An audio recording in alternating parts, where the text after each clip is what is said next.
And we, as human beings, each of us individually, but also as societal units collectively, we are held accountable and responsible before God. But for divinity to be represented well on this earth, for God's purposes, for God's will that this earth would manifest adl, manifest justice, manifest ihsan, manifest beauty and virtue, that for goodness to manifest on this earth, by the end of prophecy, by the time that we reach this point in human history when God will send no further prophets, because the final one was Muhammad, it meant, as I have emphasized and underscored many times, that human beings must develop certain virtues within themselves and hold one another accountable for these virtues. These ethical virtues, these virtues that function at the individual level, but also at the civic level, and also at the political level, and also at the level of conduct between nations. These virtues are several, but among them is honesty, truth and testimony, equity, fairness towards the oppressed and weak, holding power responsible and accountable, and many others. What I want to focus on today is an exemplar, is an illustration of how we as agents of God, having received the final message, the best preserved message of all the divine revelations. The Torah was not as well preserved, and the Injil, the New Testament, was not as well preserved, and among the divine revelations, the Qur'an is the best preserved, and that is in part why it is the final revelation and the final message of the final Prophet ﷺ. Again, if we are to discharge our obligations as human beings, as God's deputies on this earth, as Khulafa'ullah, as God's viceroys on this earth, God's representatives, it means that anchored within ourselves must be certain virtues. Otherwise, the entire dynamic can lead to the opposite of what is godly and divine. A human being that is not armed with ethics is a dangerous thing, but is particularly dangerous when that human being who is not armed with ethics attempts to engage the divine final revelation of God and claim through this engagement that they can discharge the representation of God on earth. And to put it bluntly, an unethical human being engaging the final revelation, the Word of God, will result in disasters and, if sad, corruption and ugliness, and will produce trauma that is quite the opposite of what is godly. So let's take an example that comes from a number of recent events. Sadly, perhaps in response to ISIS, perhaps in response to Daesh, I'm not sure. But as we know, organizations like ISIS and Daesh, in their mode of rebellion against modernity and Western hegemony, attempted to ignore not just the economic development of the modernity, but also attempted to reject any human values that emerged with the colonial period and the post-colonial period,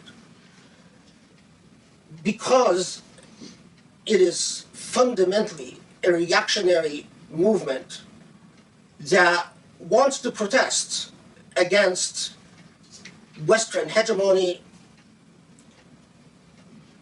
While the idea of protesting against Western hegemony is appealing, the foundations and the premises that they chose for that rebellion was anchored in an ahistorical paradigm. In other words, they wanted to ignore the march of history and the progress of history.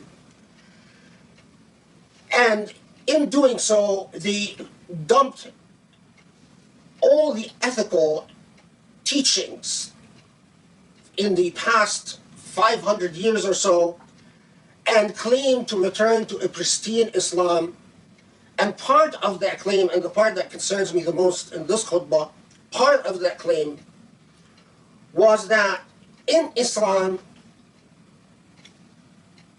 you can wage war, you can capture prisoners of war, and you can turn them into captives,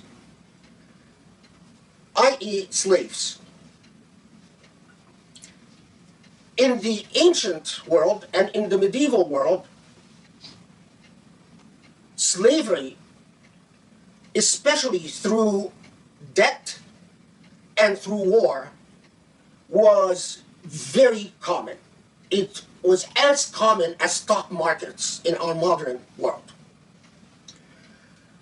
Much of the ancient world's economy and much of the medieval world's economy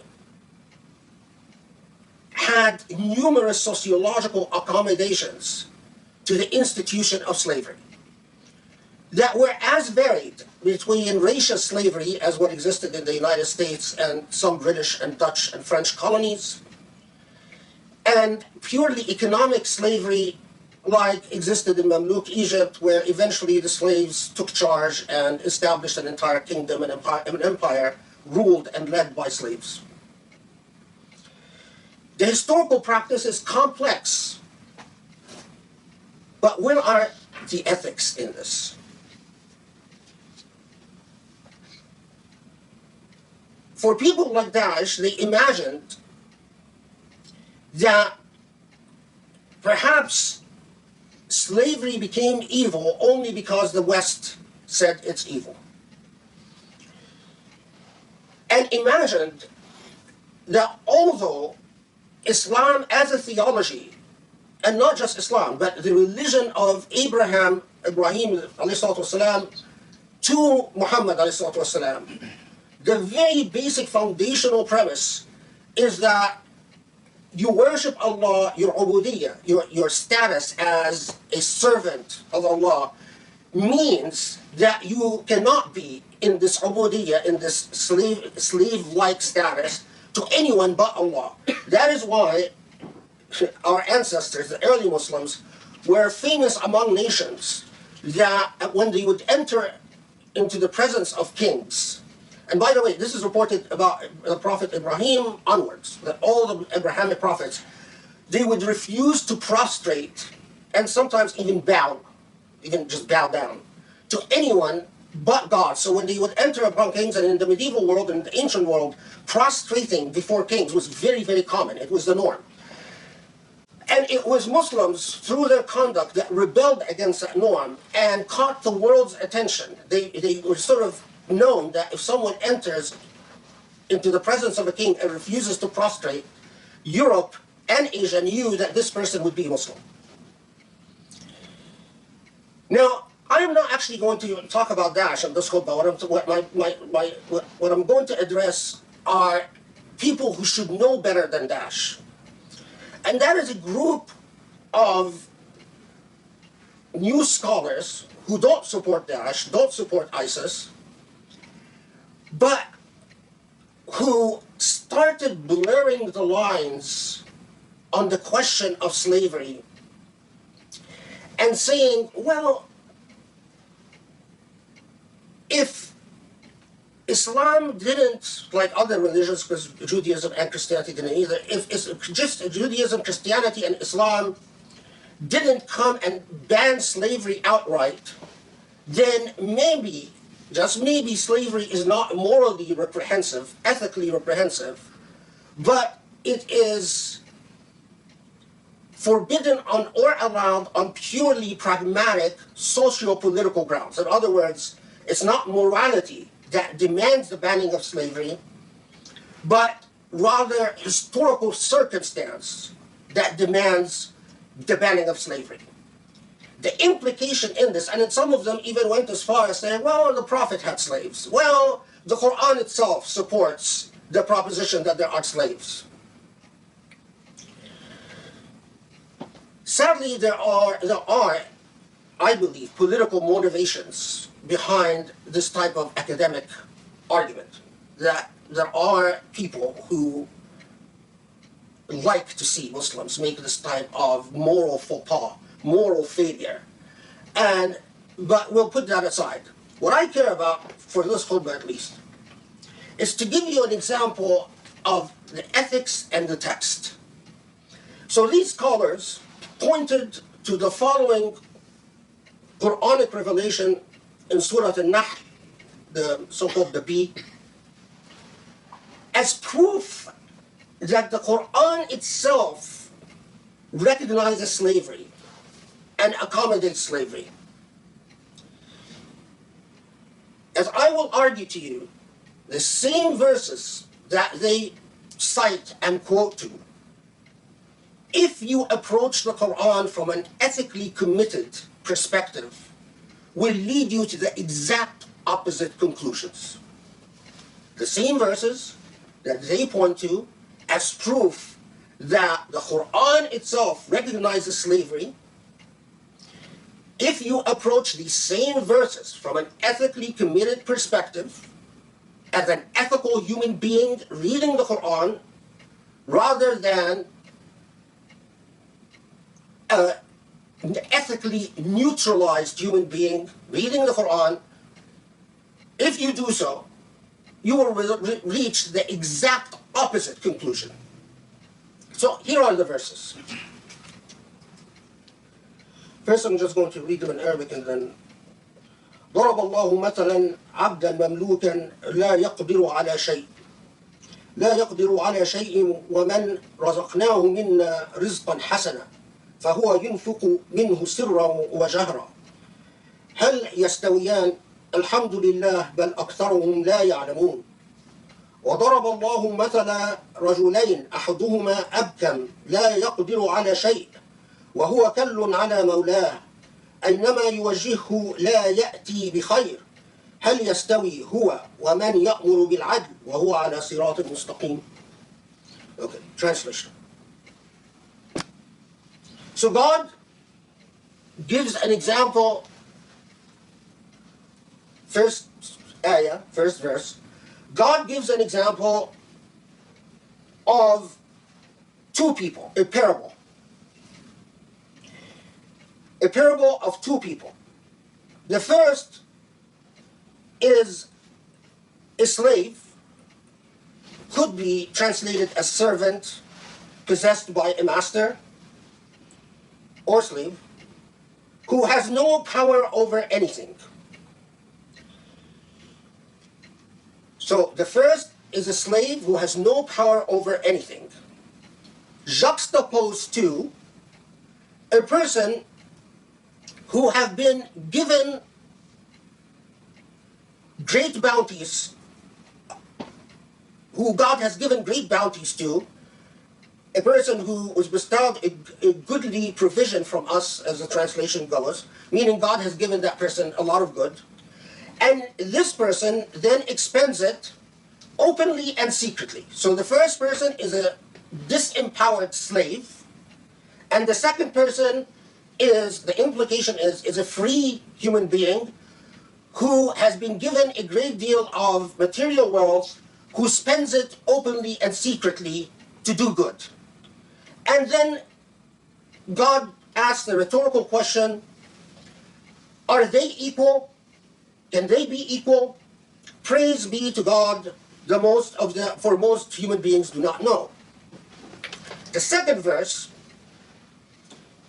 gives you another parable. So there's parable number 1 and there's parable number 2. The second parable, God gives a parable. Again, 2 men. One of them is dumb. أبكم لا يقدر على شيء. So the one of them is dumb, unable to do anything, and is so ineffective that he is as if a burden upon his master. Wherever his master sends him, he brings no good. That person is juxtaposed to, that's a bad example, juxtaposed to the good example, which is a person who enjoins justice and follows as-sirat al-mustaqim and follows the straight path, and then the rhetorical question again, are they equal? The implication is they're not equal. Now, some of these modern scholars, sadly, many of them converts to Islam, looked at these 2 verses and said, look, Allah is saying, I'm going to give you a parable. Is a wealthy, free human being equal to a disempowered slave? They're not. And is a powerless, dumb servant of a master who is entirely ineffective equal to someone who enjoins justice and follows the straight paths? They're not. It is true that in the Islamic tradition you will find Muslim historians and Muslim jurists who read these verses and derived from these verses the idea that slaves and free people are not equal. But they were not making an ethical point, they were making a legalistic point. And as lawyers, their epistemic universe, their world of consciousness, and their knowledge of legal precedent was anchored in their time and place. In other words, they've never seen a world without slaves, and they've never seen a world in which free people, free men or women, were equal to those who are slaves or indentured servants either. Because a lot of people, by the way, another major source of slavery in the pre-modern world was that people who were heavily indebted, people who had a numerous amount of debts, instead of declaring bankruptcy, they would either sell themselves into slavery to satisfy their debt, or quite often they would sell their children into slavery. And this, by the way, continued on until even the 1940s, and maybe even later in some parts of the world. So, jurists who were not reading the Qur'an to make an ethical point, but were acting as jurists do to resolve conflicts, relied on legal precedents of their day and age, which only knew a world with slavery and with indentured servants. I'm never surprised when lawyers are not in search for the ethical thing to do, but are in search of the practical thing to do, because that's how lawyers are trained, and that's how lawyers function. I am surprised, however, by those who are not lawyers, but primarily theologians, and are not weighed down by legal precedent and fail to make the necessary ethical reading of the Qur'an in order to bring back an unethical situation. Because even the most accommodating medieval scholars in Islam perhaps accommodated slavery as a necessary evil, but they still saw it as an evil. The difference between them and the modern convert scholars that are starting to defend the institution of slavery is that they don't even see the institution of slavery as evil in the first place. They want to make it morally neutral, or simply condemned or non-condemned on the basis of sociological awareness. It's whatever people decide is good, and whatever people decide is bad, is bad. But there's nothing inherently moral or immoral. What I'm saying is that even those medieval Muslim jurists who accommodated slavery always understood that slavery, even if it's necessary, and even if they could not abolish it in their day and age, always saw it as an evil. Now, however, let's go back to the Quranic verses. You could, if you are ethically oblivious, read these two Quranic verses as if saying, you know, a free, wealthy man is not equal to a disempowered slave, and a person who pursues justice is not equal to a dumb slave. Conclusion, the Quran is fine with slavery. Well, actually, the Quran is making a very different point. Pay attention to these verses again. Allah is juxtaposing in the first parable an example of what we should not be versus what we should be. In fact, in the first parable, what is like paganism versus what is the light of Islam. When Allah draws an example as to what is similar to paganism, Allah picks the worst possible human condition. And what is the worst possible human condition? A disempowered slave. And Allah says, look, there are those, if you read what comes before and after these verses, look, there are those like the pagans who associate partners with Allah. Their likeness are like a thoroughly wrongful, let's use that word for now, wrongful situation. Disempowered slaves who don't even owe their destiny and don't have self-determination because they don't even have their own property. They can't spend.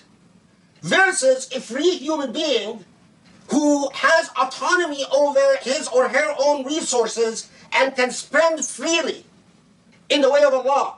The first is a disempowered slave who cannot make his own or her own decisions, versus a human being who has autonomy and can make his and her own decisions. Who is closer to God and who is closer to pagans? The slave condition is closer to pagans, and the free man condition is closer to God. That's the first parable. The second parable is even a more powerful, resounding condemnation. Allah is saying, the first man is like a dumb, ineffective human being. Those who are analogous to pagans. A dumb, ineffective, disempowered human being versus a human being that lives for justice, lives to establish justice. The first is closer to the moral state of pagans. The second is closer to the moral state of a Rabbaniyun, of godly human beings. Conclusion, readers of the Quran, be like the free, autonomous man or woman who decides where to spend his wealth, not the slave, because slavery is a pagan condition.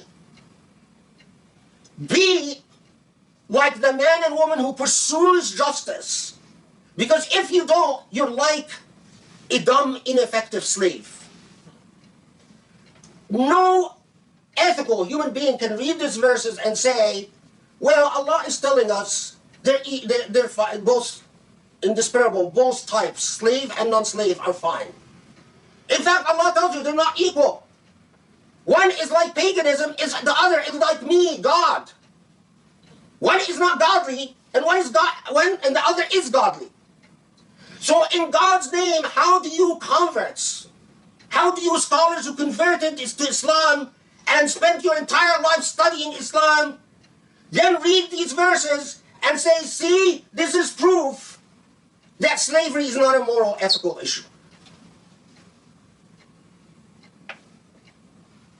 The verses are quite clear. All you need is an ethical reader, a moral reader, a reader who has a moral compass. Does it bother me? Does it bother me that most scholars who read these verses in the past didn't understand them the way I understand them? Well, it gives me pause. Yes, it bothers me. But does it stand as an obstacle? Absolutely not. Because this is why this is the final revelation and Muhammad is the final prophet. It's so it can yield its meanings generation after generation. If Allah wanted the meaning of this book frozen in the 10th century or the 12th century, Allah would not have made it the final message, and Muhammad would not have been the final prophet. The reason Muhammad is a final prophet is because the revelation, the prophecy of the Qur'an continues forever, generation after generation. So when you as a Muslim come today and you read these verses and you say, oh my Lord, I see something my ancestors haven't seen in this. This is actually condemning slavery as a form of paganism. It is an actually resounding moral condemnation of the institution of slavery.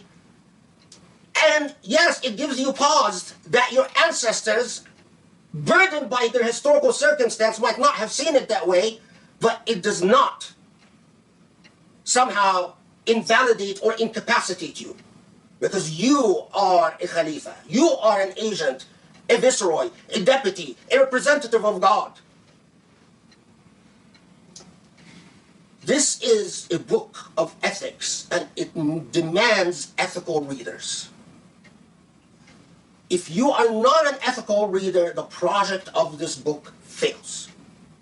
If you don't have the moral sense to tell you that slavery is wrong, even if it was historically a necessary evil once upon a time, it was always an evil.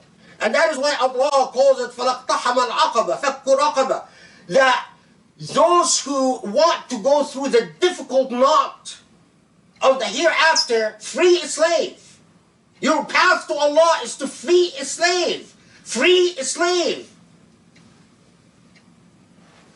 Freedom was always a morally praiseworthy condition, and lack of freedom was always a condemnable, damned condition.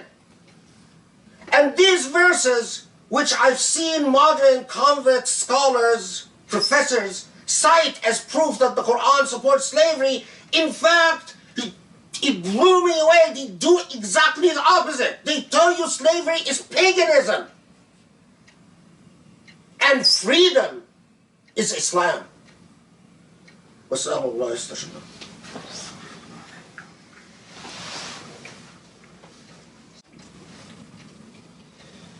بسم الله الرحمن الرحيم الحمد لله رب العالمين والصلاة والسلام على محمد النبي الأمين الخاتم.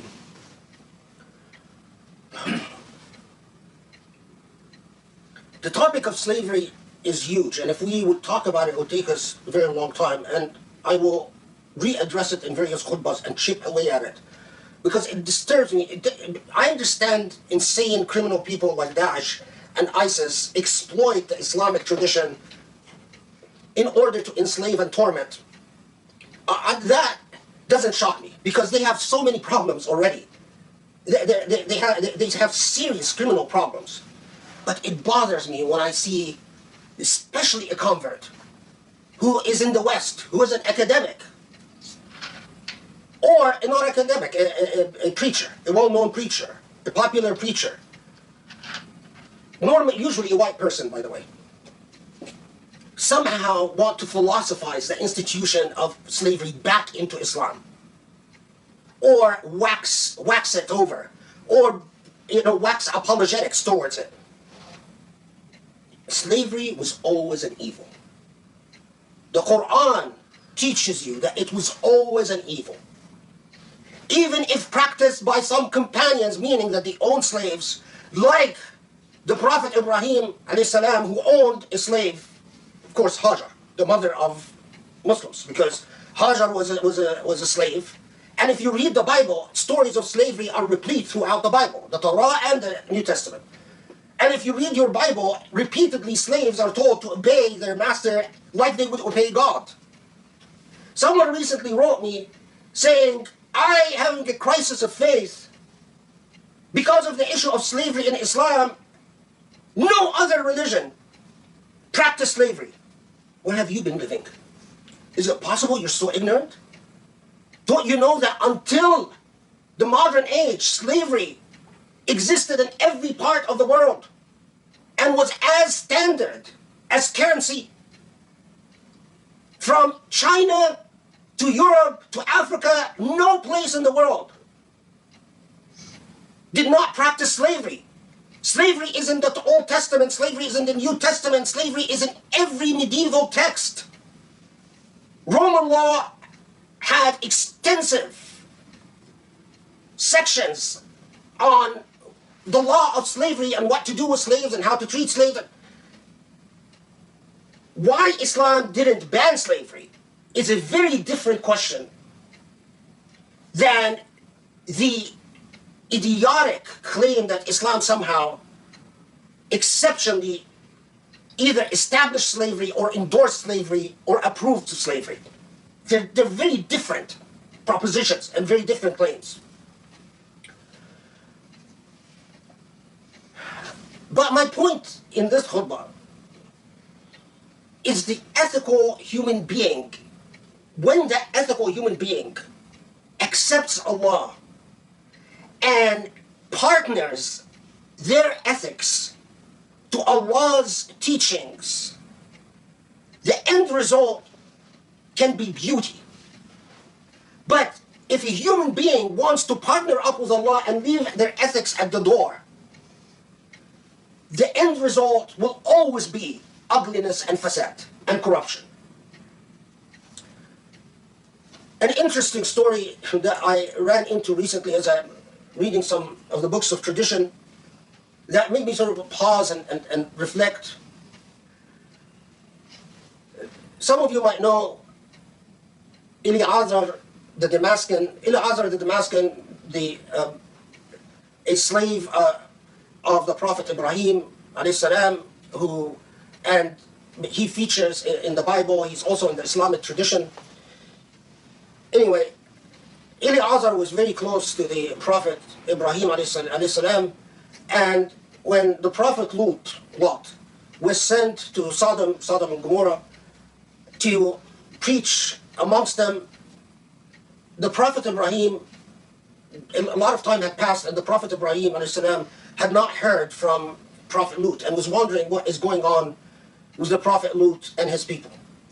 So he calls upon his good student, because although he started out his slave, they became very close, and in some traditions it says that even Eleazar the Damascus might have been a prophet himself, although that's contested in the Islamic tradition.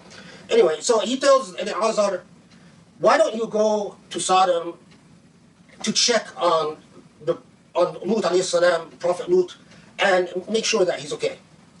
So Eleazar the Damascus takes his donkey and goes to Sodom, and when he enters the city, the town, he notices a lot of things that are wrong. There are just a lot of immorality in the streets, a lot of cheating in the market. But an incident happens before a judge that sort of made me pause and think a lot about how human beings deal with narratives and text and history. So the Prophet, Eleazar, when he goes to Sodom, he's looking for the Prophet Lut. So he's asking around, do you guys know, have you seen him? Have you seen where Lut alayhi salam is? So he goes to a place, he ties his donkey outside, and he goes inside the store, or wherever it was, to search for the Prophet Lut. When he comes out, he finds that someone has stolen his donkey. He asks around, has anyone seen who's taken my donkey, who's taken my donkey? Finally, he finds out that such and such came, walked away with his donkey. He goes among the homes, he finds his donkey in someone's barn. He goes to this person, grabs him, and he says, I must take you to the judge. People try to convince the Eliezer, the Damascus, not to go to the judge. He says, no, I'm going to take you to the judge. You stole my donkey, stealing is wrong. We must go to the judge. So they go to the judge.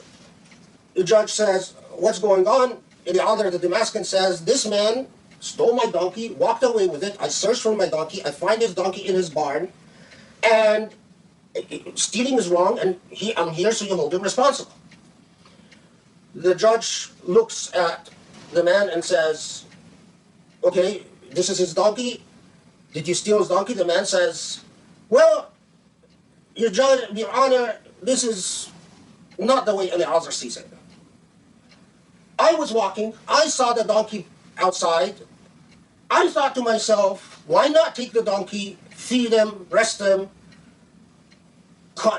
groom him, and then his owner, when he finds him, he must pay me. He must pay me for the food and the grooming. Eliezer the Damascus said, what? Now I owe you money? He said, yes, surely you owe me money because I fed your donkey, I groomed him. Eliezer the Damascus says, but I didn't ask you to feed him or groom him. You came, you took my donkey, you went to the barn. He said, well, that's what I do. You want to prove that I stole him, that my intent was to keep him? Prove it. Do you deny that I fed him? No, I can't deny that. Do you deny that he looks groomed? He said, I can't deny that. But I am certain you stole him. So the judge, because again, remember these are supposed to be the judges of Sodom, some of the most unfair judges ever. The judge says, I rule in favor of the robber. Eliezer, you owe him money for food and for grooming. Now I thought about this, and so innately, intuitively, if we know a story like this, a man parks his donkey, someone walks away with his donkey, and you retrieve the donkey, a clear-cut case of robbery, and the robber is guilty. But look at how human reason, you want to call it shaitan? Call it shaitan. But look at how human reason can come and flip logic and turn the ethics on its head. If someone argues to you, well, maybe, this man was a good doer. He walks around the markets, he finds donkeys or horses that look like they can use a meal, and that looks like they need grooming, and he took them to his place. And yes, Eliezer owes him for the grooming and the feeding because he did the service. And what's wrong with not holding him responsible? Do you really know that he intended to rob? Maybe really he just forgot to tell Eliezer that he robbed. The ability of human beings to reason through the most twisted situations. That judge, if that judge is given in the Islamic tradition as an example of a corrupt and unjust judge, I wondered if the people of Sodom came and saw the judges of the Muslim world today in Egypt and Saudi and the Emirat and elsewhere. Because they do this and much worse. And it also reminded me of those scholars who defend Emirat just bombarded Yemenis, killing about 300 mixed military and civilians just a couple of days ago, or maybe yesterday. All these scholars who say, maybe Yemen is a land of tolerance, maybe it's good for Islam. All those scholars who stand by despots like Sisi and say, maybe he's fighting terrorism, maybe he's fighting the Ikhwan. The infinite ability of the human mind to overcome its ethical impulse and to overcome its innate God-given sense of justice and beauty. Exactly the way that you can find two Muslims reading the same verses. One person seeing in it a resounding condemnation of slavery as equal to paganism, and the other person reading these verses and saying, see, God recognizes the institution of slavery and the inherent and the inequality of slaves to free people in society. It is your moral conscience. That is why you must protect your moral conscience like you would take care of a very valuable piece of jewelry. Don't allow for the depreciation and deterioration of your moral conscience through the temptations of power, money, prestige, attention, publicity.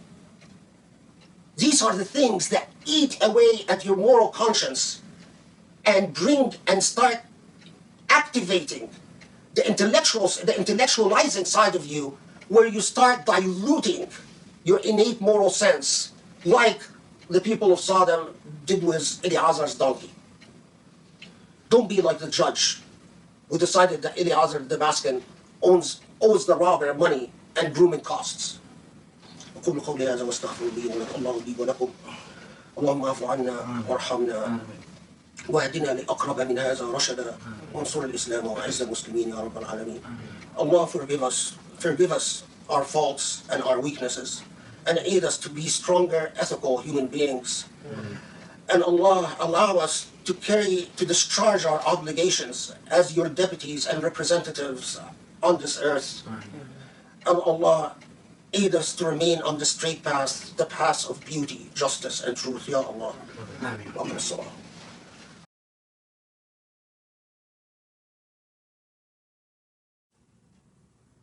Let me even put it to you in an intellectually consistent fashion.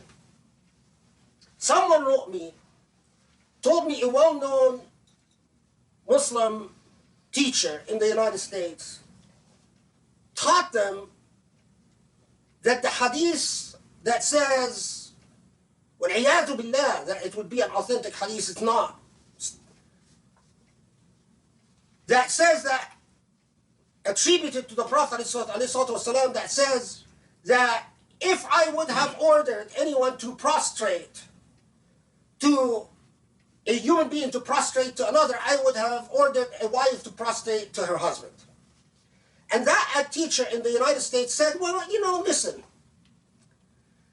this is like when the Prophet Joseph, when his brothers and his father prostrated to him, they prostrated to him out of love. And this is a similar thing. It's basically the Prophet ﷺ is saying that wives should have a reverential, loving attitude towards husband as if they would prostrate to them. Now, of course, that might be acceptable because it's one thing to prostrate to a prophet because that's Allah's command. If Allah comes to me and through wahy, if the Prophet ﷺ was here and Allah and the Prophet ﷺ said, it's Allah's will that you prostrate to me, I would immediately. I would be happy to prostrate. But it is completely another to create an oppressive attitudinal paradigm in which wives look at husbands and husbands look at wives and say, my power relationship to you is that it is as if you ought to prostrate to me just like Yusuf's brothers prostrated to him. Now here, Yusuf had a great fadl, had great moral character that he demonstrated through a lifetime of hardship and suffering and proven himself time and again. But what has husbands earned? What have husbands done to earn that type of attitude from wives? No, it's a matter of, that's what Allah wants. That Allah wants wives to look at husbands as if they are reverential.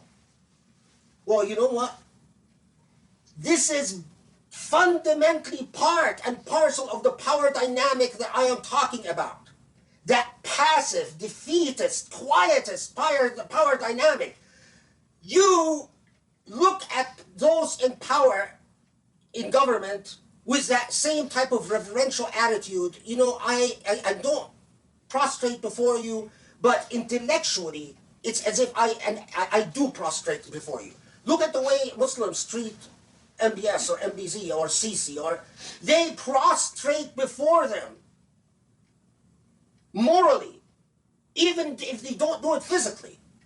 And by God, if Sisi tomorrow asks the entire Egyptian population to prostrate before him, they will. I mean, he said in a speech, فَهَمَّاهَا سُلَيْمَانَ, it's as if Allah gives him wahy directly. But that same type of attitude seeps into the social fabric and reasserts and reaffirms other ill and deadly power dynamics like patriarchy. So, if you teach obedience towards those in power, right or wrong, it is inevitable that you will also teach obedience of women towards men and children towards, in other words, you assert that paradigm of the power of, in which the powerful claim a righteous power over the disempowered and feel justified in doing so, and the disempowered see no virtue in resisting. If you do that, then Islam is dead. And here when I say that Islam is dead, I don't mean just the Islam of Muhammad ﷺ, I mean the Islam of Ibrahim ﷺ, from the time of Ibrahim. Then religion becomes the opiate of the people, exactly as Marx said.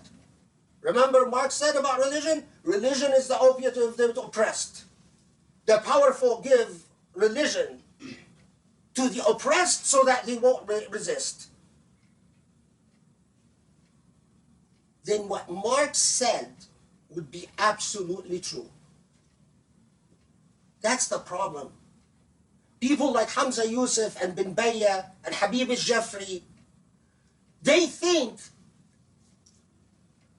they're just being smart and playing, jockeying for, they don't have historical knowledge, they don't have philosophical knowledge, they don't have ethical knowledge, they don't understand that when they become the embodiment of religion is the opiate of the people, then it's game over. Then you teach cowardice, then you teach hypocrisy, then you teach patriarchy, then whether you like it or not, sooner rather than later, you will also teach things like, well, what's wrong with slavery? Okay, so what's wrong with it? You would teach moral relativism to the point that there is no ethical backbone to the faith in which you preach. Then the ethics of your faith becomes salah and zakah and psalm, and that's it. This is very serious. Allahumma hal ballaght. All you can do is to bear witness. All I can do is to bear witness. Because I see the future in the same way that decades ago I saw the danger of Wahhabism. I now tell you Wahhabism is gone. And the real danger is this quietist, pacifist, obedient theology that has been funded by very powerful sources like the Emirat and Saudi and others. The American government and the British government and the French government have poured an enormous amount of money into funding that type of Islam. And that type of Islam is death. Because it is an Islam without ethics, without a vision, without a methodology, without a goal. It is an Islam that basically is just an opiate. A feel-good, instantaneous Islam that will only attract the most cowardly and the most intellectually dull. The stupidest people will be attracted, and the most cowardly people will be attracted to that type of Islam. But the best intellects and the best hearts and the best souls will say, there's nothing for me in that type of faith. It is not the Islam of Malcolm X. It is not the Islam of any of the heroic figures that established Islam in this world. It's not the Islam of bearing witness with truth and resistance, and it's not the Islam of authenticity. It is exactly the opposite of all of that. أقول قولي هذا واستغفر الله لي ولكم اللهم اعف عنا وارحمنا يا رب العالمين واغفر لنا خطايانا وارشدنا لأقرب من هذا واهدنا لأقرب من هذا رشدا يا علي عظيم. Allah forgive our sins and guide us towards a better path. Make us bear witness for you and in you and through you, Ya Allah, and not bear witness in order to justify the injustice and the excesses of the powerful and mighty. Ya Ali, Ya Azim, Allahumma salli wa sallim wa barik ala Muhammad wa ala alihi wa sahbihi.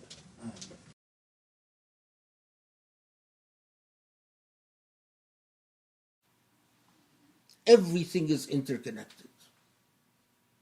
And you, as a Muslim, you have a duty. And we can sum up this entire duty with Allah's command, Al-Amr bil-Ma'ruf, doing good. It's all too obvious. أقول قولي هذا وأستغفر الله لي ولكم. بسم الله الرحمن الرحيم. والحمد لله رب العالمين وسبحان الله العلي العظيم. والصلاة والسلام على محمد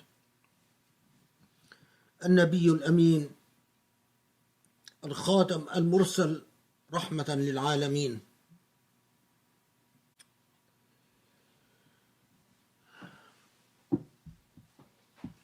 As Muslims,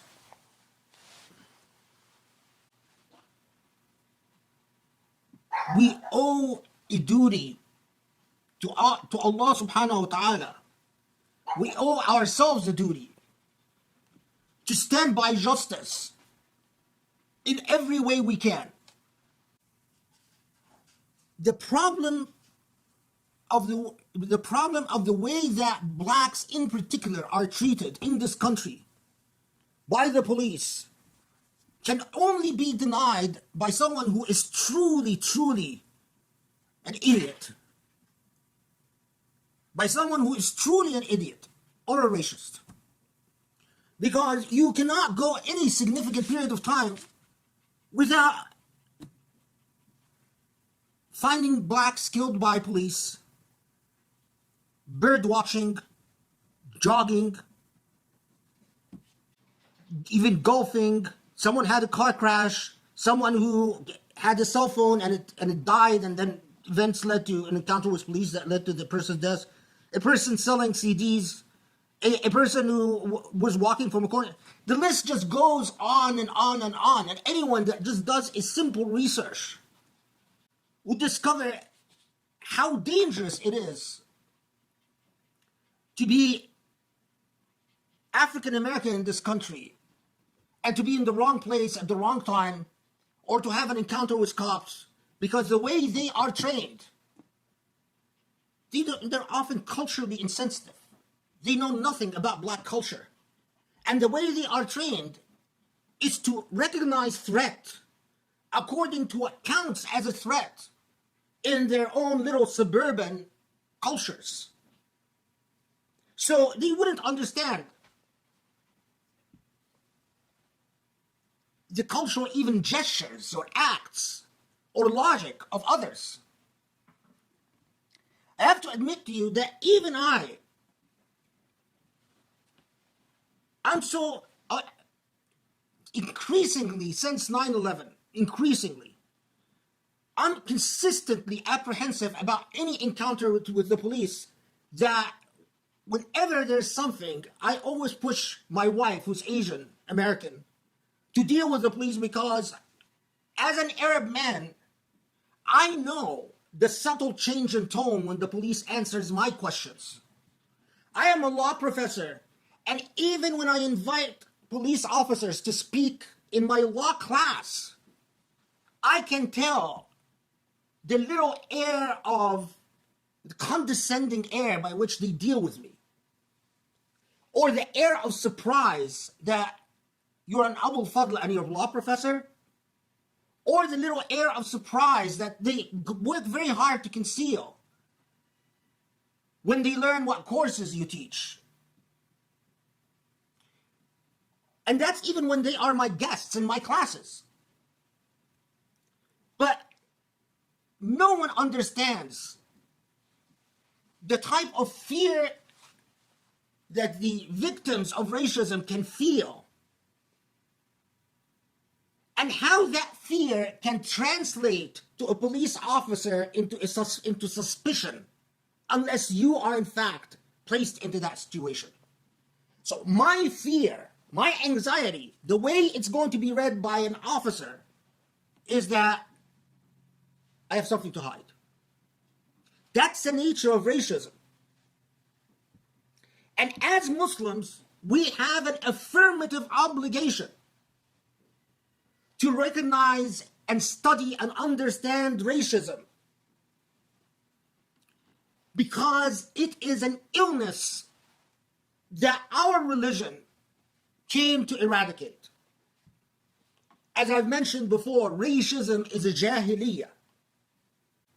It's a jahiliyyah that the seerah of the Prophet ﷺ, time and time again, when the Prophet ﷺ would find a person mocking another person because of their lineage, because of their race, because of their color, because of their social status, they would tell him, إِنَّكَ إِمْرَؤٌ فِيكَ جَاهِلِيَّةٌ. You are a person who has jahiliyyah inside them.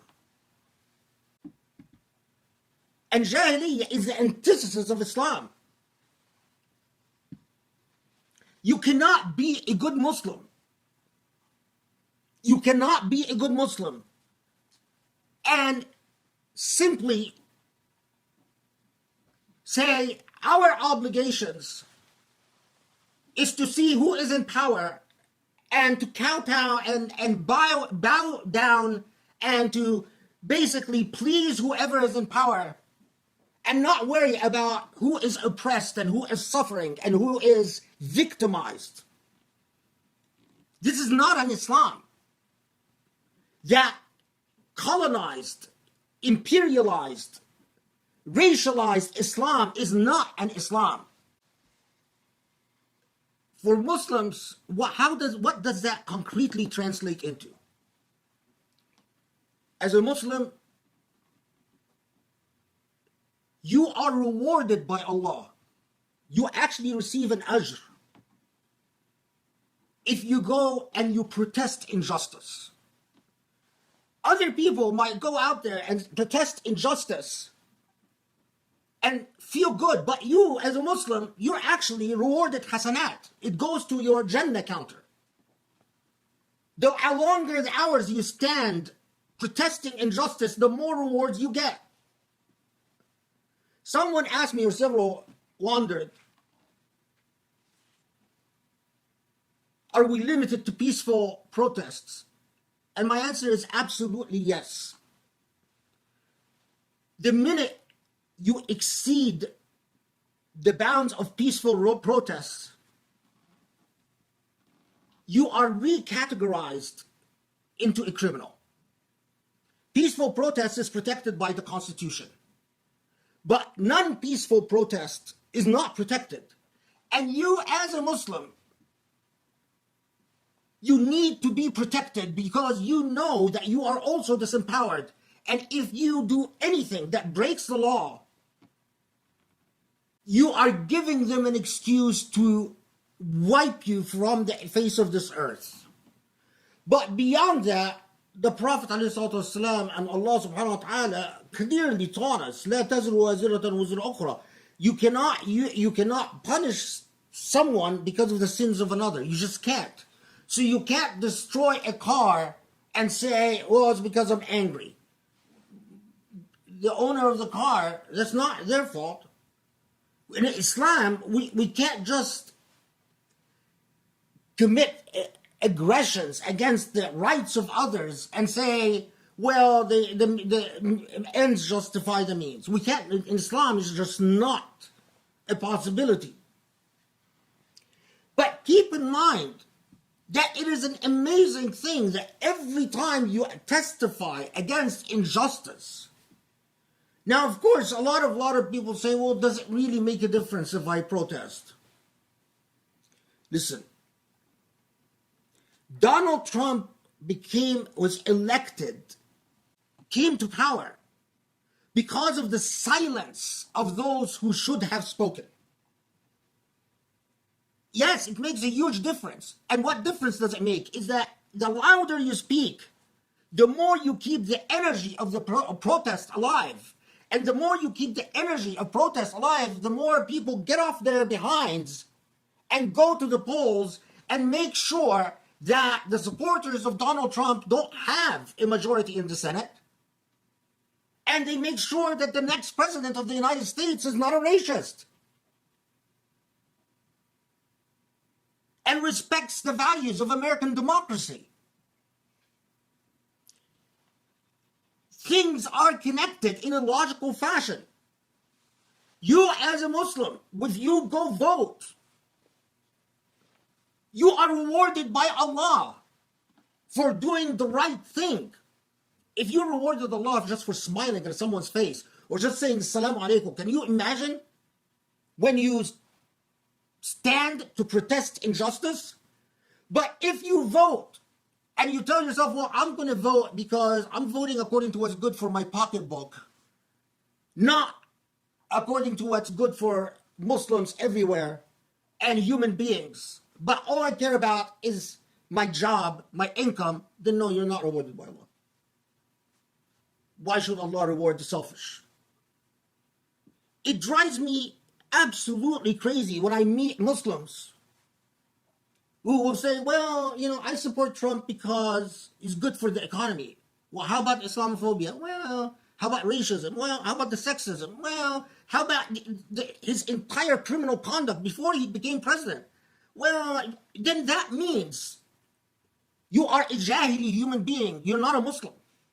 Because what you care about is your pocketbook, not values, not morality. You care whether you're going to pay more taxes or less taxes. You care about whether your income is going to go up or go down. You care about whether you're going to have a job or not have a job, not moral values. One final point about this entire thing. Time and time, I've told you that we are living in a moment where there is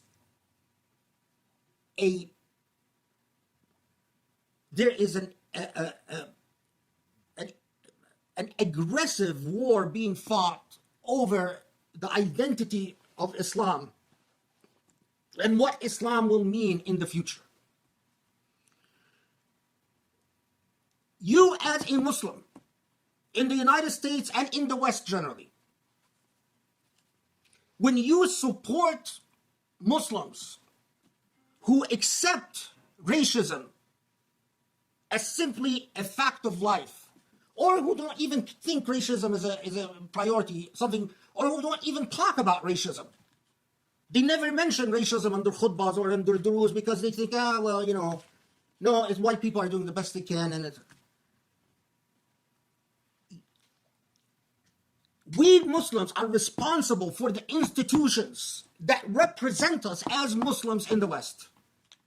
And if these institutions are associated with neocons and associated with evangelical Christians and associated with right-wing Zionists and associated with people like Kushner and the annexation of Jerusalem and associated with everything that is evil, how do you expect me not to look at you as evil?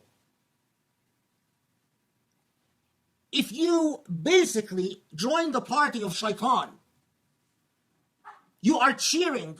When you go into a stadium and they ask you what team are you on. Are you going to ask to be seated with the fans of the Shaitan or the other? You, every time as a Muslim, decide where to take your Islam from, you are helping shape the world we live in. Can you imagine if a country like the Emirat, who funds the type of Islam it wants in the United States and the West more than any other Muslim country right now, but a country like the Emirat, which, as I mentioned in last khutbah, urgently helped Las Vegas reopen, which, by the way, just happened yesterday, I think. What do you think? And helped Donald Trump get elected, and helped put Sisi in power, and helped do what they did in Yemen and Libya. When a country like the Emirat has financially benefited the Trump administration, the administration, that completely ignored Muslim rights in Jerusalem and is now supporting Israel in the annexation of the West Bank. What do you think the Emirates' position is about Black Lives Matter and about the demonstrations that are going on in the United States? I'll tell you, Emirati Shuyukh already said it's haram to go out in any demonstration. If you go out in a demonstration to protest the murder of Floyd, that's haram.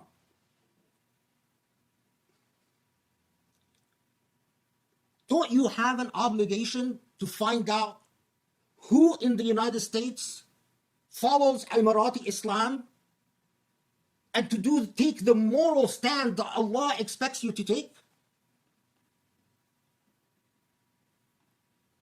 A news item that all of us should be aware of. This is according to Israeli media. And so I'm just telling you what Israeli media is saying these days. Because it is this is the Israeli newspaper Israel Hayom. Israel Hayom basically means Israel Today. They published articles that say that Saudi Arabia, the Emirates, Egypt, and Jordan have secretly communicated to Israel that they are in favor or will at least not oppose the Israeli plan to annex major parts of the West Bank. And that while publicly they are going to condemn it, they let Israel know that privately they're on their side and they're not going to give them any problems. If the Israeli papers are in fact accurate, and in the past, Israel Hayom has tended to be accurate. Things that they've said turned out to be true later. This is yet another betrayal. All I can say is, and I'll leave this to another time in another khutbah, every event like this that passes convinces me that the current Saudi regime should not be the custodian of the two holy sites. There is no way that you can justify not just giving up Jerusalem, but even giving up the lands of your Muslim brethren in Palestine. Sisi has lost his legitimacy a long time ago. This man should be in an international prison for all the human rights violations. So, he's just a criminal. Bin Zayed is a thug and a criminal with a huge bank account. He's like a mafia character, an outlaw. Everything evil in the world, Bin Zayed is involved in. The part that concerns me as a Muslim the most is who represents Mecca and Medina. And when the representative of Mecca and Medina acts in such a morally decrepit way, that's the point where I have to say, as a Muslim, I object, and I will meet Allah objecting. Being allowed to go to a trip on Hajj or Umrah, I don't know if Allah will even accept it from me. All these people who rush to do Hajj and Umrah, do you think Allah is going to accept it to you when you stood by seeing the custodians of the two holy sites give up Jerusalem and give up so much, fail to support the Muslims of China, fail to support the Muslims of the Rohingyas, impose dictatorships all over the Muslim world and waste billions of dollars and support administrations like the Trump administration, and then on top of it all, sell Palestine, literally sell it for absolutely nothing. لا حول ولا قوة إلا بالله. اللهم اعف عنا، اللهم اغفر لنا، اللهم ارحمنا، اللهم اهدنا لأقرب من هذا رشدا يا علي يا عظيم.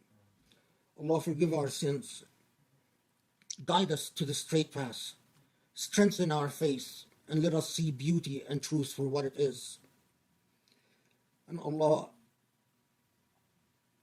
grant us the wisdom to correct the course of our lives always. Ya Rabbal Alameen.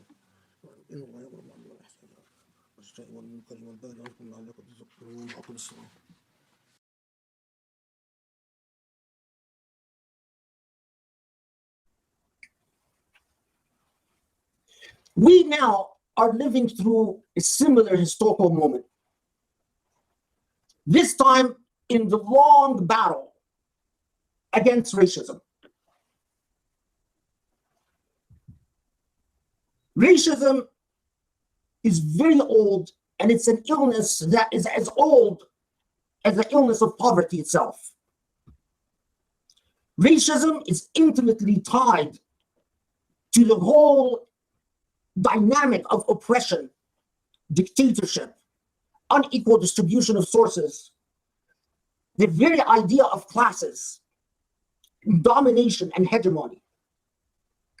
Racism is the close demonic ally of both slavery and colonialism.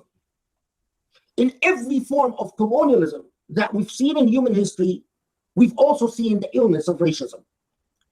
In every manifestation of the demonic illness of oppressive slavery, we've also seen the demonic illness of racism. Racism was clearly identified and recognized by early Islam as an illness, a malady, something intolerable.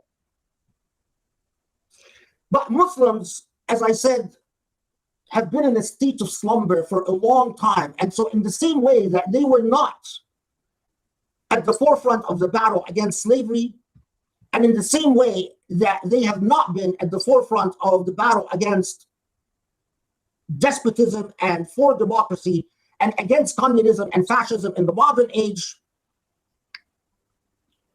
Muslims have forgotten that their faith, when it came to say, we've taken you from darkness to light, Allah was giving you the stamp of certification, the right for you to claim human dignity, to feel proud and confident as you claim your right to autonomy and your right to self-determination. In the same vein, Allah was giving you the certitude in your rejection of all blind affiliations, like the affiliation of racism. And when the Prophet ﷺ taught his followers that people are as equal as the teeth of a comb, there's no difference between an Arab and non-Arab, that pristine type of moral awareness has been in a state of slumber in the Muslim civilization now for a very long time.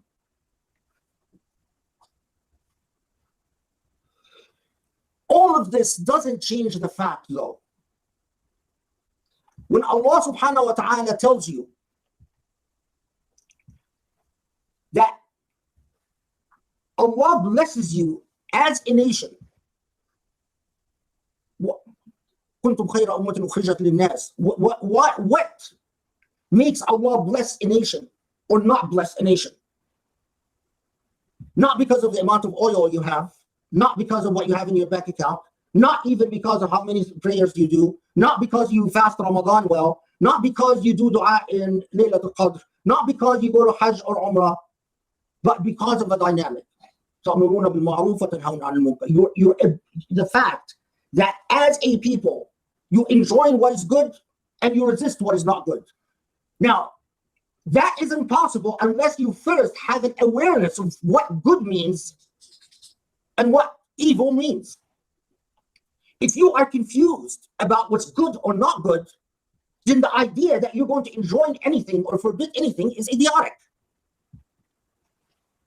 The premise upon which makes you a blessed nation in Islam is an awareness of goodness that would precede the actual act of enjoining what is good and forbidding what is not good. precisely like the Hayya al-Malki.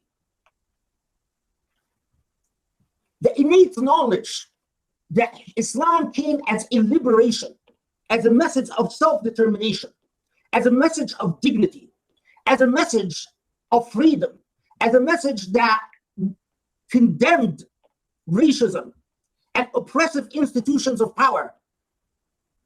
That awareness has to precede any process of enjoining the good and forbidding the evil.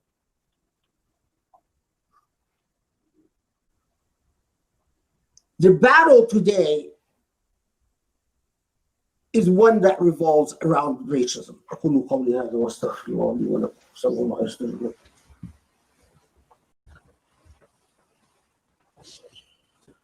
بسم الله الرحمن الرحيم الحمد لله رب العالمين والصلاة والسلام على محمد وعلى آله وأصحابه وتابعين بإحسان إلى يوم الدين.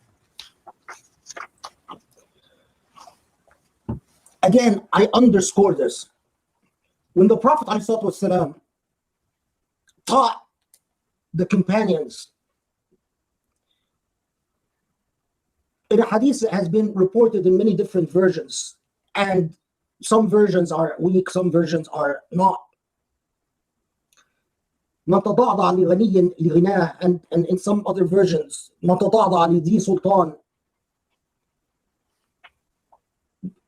all the versions are saying, what the Prophet taught the companions, the Prophet taught the companions, whoever stands there, tadada means you stand in a state of humility and brokenness.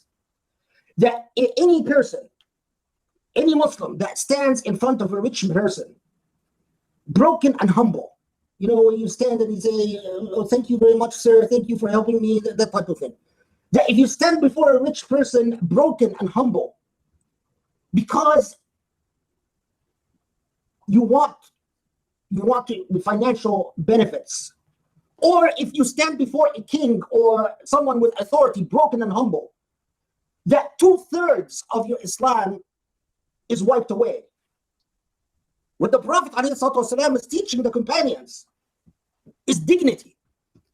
Even if you're poor and you're a Muslim, you cannot be undignified in front of a rich person. Even if you are in the presence of a boss, or in the presence of a prince, or in the presence of a king. Dignity is core to the identity of a Muslim. The same type of teaching that will compel Muslims to spread an entire civilization around the world.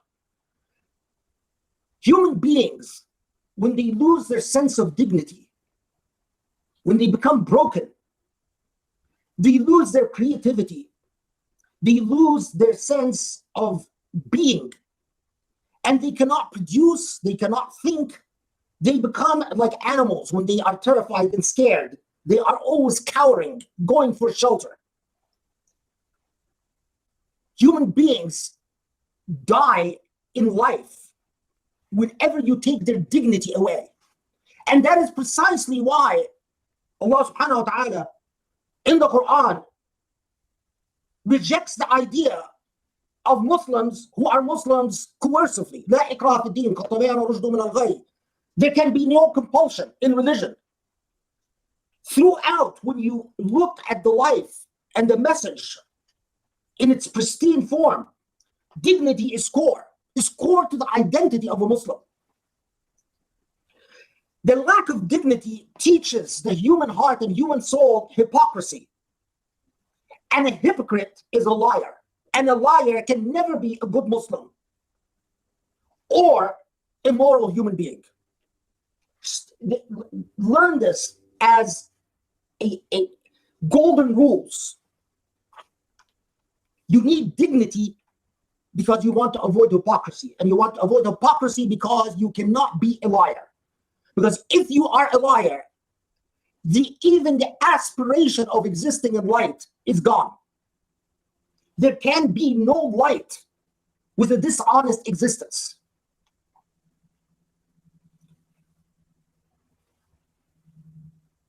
That dignity is what made Muslims at a time when the entire world would have never thought twice about prostrating in front of a king or a prince or a person of or nobility.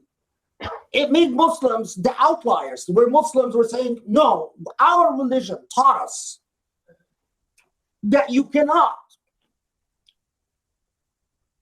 forego your dignity because of power and a relationship with power. This is also precisely why the institution of slavery within Islamic history was very different than the institution of slavery outside of Islamic history. So until we see things like the Mamalik, who were slaves and ruled Egypt for centuries and so on, and many other historical examples like that. So today, we have once again a human movement that rejects racism as fundamentally inconsistent with innate, natural human awareness of what human dignity should be. An innate awareness that you cannot be immoral people if you are a racist people.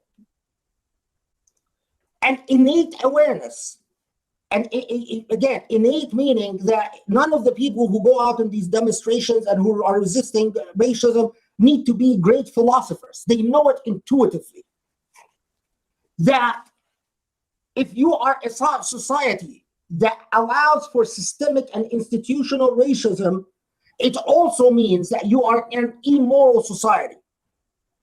That your claims to morality are deceitful and hypocritical. And that if racism exists within your society as a systematic and an institutional reality,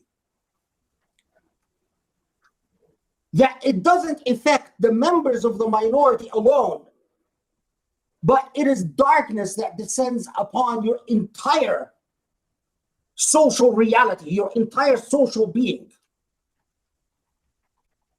Put it differently. The innate awareness is that when Floyd is murdered, this one individual is killed the way he is killed. And when the United States, the American people as a people, fail to rise against racism,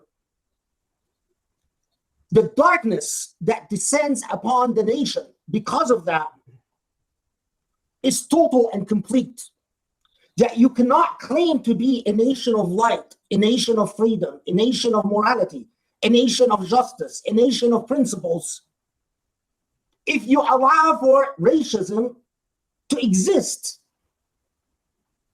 especially in egregious and unmitigated and vulgar forms, as we saw with the murder of a large number of African Americans.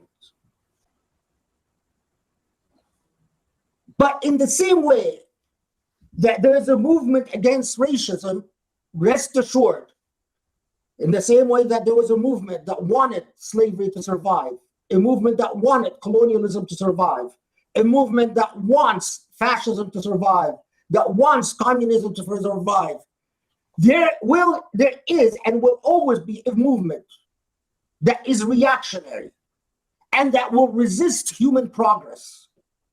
And that will, these are twisted souls, but they are in reality. They don't want other human beings. They might rebel for their own sense of outrage against their own dignity. So they might have white pride. They might have a class pride. They might have family pride. But they don't want other human beings to enjoy full and equal dignity. So there will always be a movement to resist. To every action, there is a reactionary movement. To every progressive movement, there is always a reactionary movement resisting it. What concerns me here is the position of Muslims in this. There is always a movement towards the light, and there's always a movement towards darkness. And I submit to you that throughout history, you will always find a movement that upholds principles that are equal, or that when you unpack these principles, you find that these principles are pro-human oppression. As there are always movements that attempt to resist human oppression. Now, the question for you as a Muslim and as a believer is, where do you stand? If you were at the time of the Prophet ﷺ, one of the big complaints of the Qurayshis against Muhammad was that he caused our slaves to rebel against us. A pro-human dignity movement and a counter-human dignity movement. Where would you have stood? A common complaint about the early Muslims is that these people are too radical. They mix up races and mix up ethnicities and mix up classes. They empower the Mawali. Even the Muhammad, the Prophet, among the practices of Arabs is that someone who is a slave in their life, a Mawla, someone who is a slave at one point in their life, cannot ever marry the daughter of nobility. So what does Muhammad do? What does the Prophet ﷺ do? He marries his son, who was a former slave, Zayd, adopted son, to the daughter of nobility. And when there is outrage, Muhammad ﷺ says, the Prophet ﷺ says, resisting this marriage is jahiliyyah. So there will always be this movement. At the time of the Prophet, there was a movement that was against the privileges of nobility. And there was a counter-reactionary movement that wanted to uphold the privileges of nobility. Where would you have stood? In the same that there was a movement that wanted to abolish slavery, there was also a reactionary movement that wanted to keep slavery. If you lived at that time, where would you have stood? More recent history, there was a movement that upheld fascism and defended fascism at many different levels in Spain, in Italy, in Germany. And there was a movement that rejected fascism as inherently oppressive and as darkness. Where would you have stood? There's a movement that rejects communism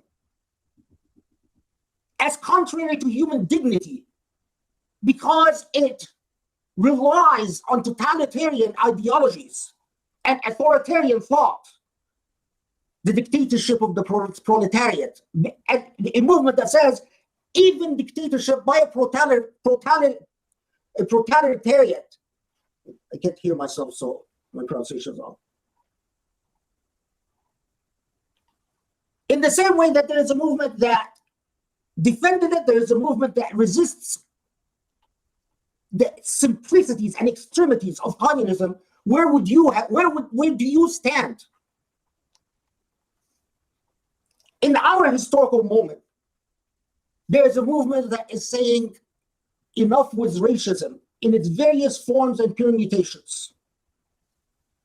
And there are, rest assured, whether you see them or you don't see them, reactionaries that say, that are comfortable with the darknesses, with the darkness of racism, that want to shelter racism in its various forms. Where do you stand? But most critical of all, as Muslims, we have been outside the cycle of history. Our positions as Muslims have not mattered for long enough. This is what is the most problematic, is that Muslims have not been on the cusp of moral struggles in human history for too long. And this is where I take you to the final point. Throughout Islam, and this is a long conversation, but we don't have time to demonstrate it with many examples. But there's throughout Islam, there has been those who understood Islam as a message of liberation that demands Muslims be at the forefront of moral and ethical struggles. And those who resist that understanding of Islam and want Islam to be nothing but a vacuous moral force, an empty moral force, a void that basically does nothing but legitimate institutions of power as they exist, as they are, to legitimate the status quo. So throughout history, those who understand Islam as a revolutionary doctrine that rejects lethargy and rejects inanity and ineffectiveness, that rejects the void, and those who insist that Islam is nothing more than rituals without revolution. We see the same dynamic in our modern history. Those who want Islam to be nothing more than rituals, but don't see Islam as relevant to any moral struggle or ethical struggle in human history, and those who cannot separate between Islam as a moral and ethical force in human life. The critical question is, where do you stand? Are you with the reactionaries of Islam, or are you with the revolutionaries of Islam? You will be asked that question in the hereafter. And so it is wise to ask it of yourself. Do you understand what darkness and light, when Allah tells you, we sent this message to take you from darkness to light? Do you understand what darkness is? Have you asked yourself that question? What is darkness? What is the nature of darkness? And what is light? And what is the nature of light? And if you have an understanding of darkness and light, do you believe that Islam, in fact, is a vehicle for taking human beings from darkness and light? And the most critical question of all, how? Are you among those who are so mentally lethargic and morally dead that you don't care whether it's dark or light? You just want to do your salah and your sawm and be left alone otherwise. And are you going to be able to defend that before Allah in the hereafter? I pray that Allah has helped me communicate what is in my heart to your intellects and heart. Because this is one of the most critical issues that we as Muslims have confronted and will continue to confront in the progress of human history. اللهم اعف عنا اللهم اغفر لنا اللهم ارحمنا وتب علينا يا تواب اللهم اهدنا لأقوى لآدم اللهم اهدنا للرشد يا علي يا عظيم واغفر الإسلام وعز المسلمين يا رب. Allah, forgive our sins, grant us guidance, grant us your blessings, and grant us the ability to see the darkness for what it is, and to see light for what it is, and to have the courage and the power to seek the light and to resist the darkness, even if all goes astray all around us. Ya Rabb, wa salli wa sallim wa barik ala Muhammad wa alihi wa sahbihi.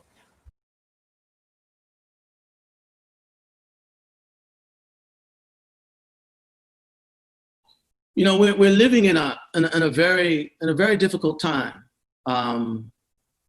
We have the COVID-19 virus. We have the ongoing disease, the cancer of racism that has been part of sort of central nervous system of this society, if I can mix metaphors there, which from time to time, we as a society have been able to sort of force it into remission, but sooner or later, it reemerges, and oftentimes in even a more pungent way.